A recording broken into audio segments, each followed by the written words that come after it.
Pagkagisa mga mi. Lagay na kagad natin to. Itong ating bet. Pero paggata siya mi. Kasi mahiga ko sa gata.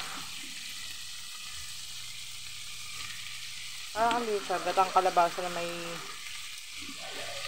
sitaw. Pero kasi wala akong nabiling ganun sa palengke. Bet lang. Kaya po dago na yan mga nila.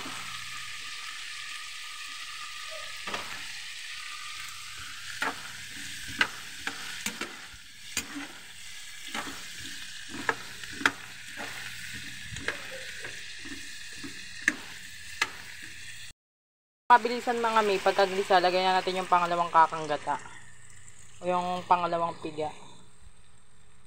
Lagay na natin. Ay, sa tansya lang. Na.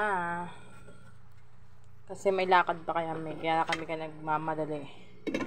Panayaan muna natin siya lumambot at lagyan ng pampalasa bago ilagay yung unang kakanggat.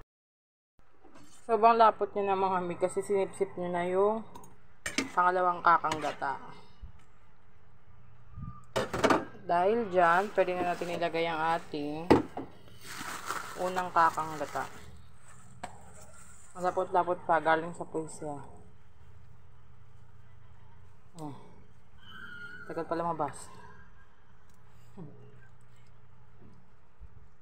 Yan ang unang kakanggata. Maluto na ng ating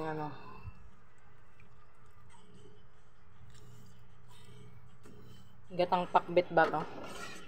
O gatang kalabasa.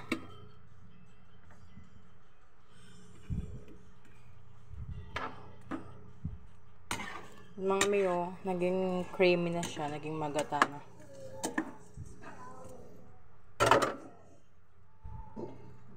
Pwede timplahan yan. Lagyan natin ng cube. Tsaka salt and pepper. Pepper, lagay tayo pepper.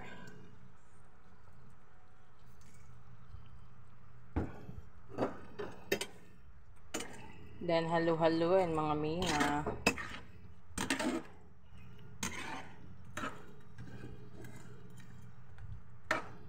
Malambot na, luto na rin siya. Ito po ang ating gatang kalabasa with gatang pakbet na lang siya.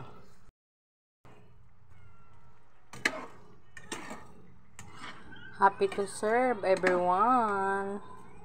Makain ba nito?